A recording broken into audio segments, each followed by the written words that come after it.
Hello viewers, আসসালামু আলাইকুম। সবাই কেমন আছেন? আশা করি ভালো আছেন।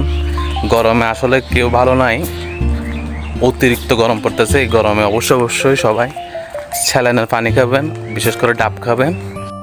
আর যাদের সামর্থ্য আছে অবশ্যই পথচারীদের একটু পানির ব্যবস্থা করে দিতে পারলে ভালো হয়। যার যতটুকু সামর্থ্য আছে ততটুকু দিয়ে একটু পাশে দাঁড়াবেন আর কি, হ্যাঁ।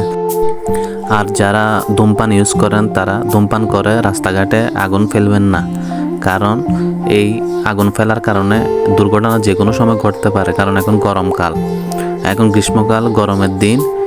আগুন যেখানে সেখানে ফেলবেন না, সতর্ক থাকবেন, কারণ এখন আগুন লাগলে এটা কিন্তু বৃহত্তর হয়ে যাবে। হ্যাঁ, সবাই আমরা সাবধানে থাকি। আর বিশেষ করে এই গরমে বেশি বেশি পানি পান করব, হ্যাঁ, শরীর সুস্থ থাকবে।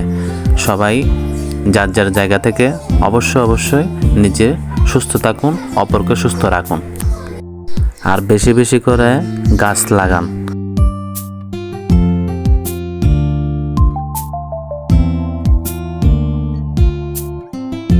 এক একটা মানুষের জন্য এক একটা গাছ অবশ্য প্রয়োজন।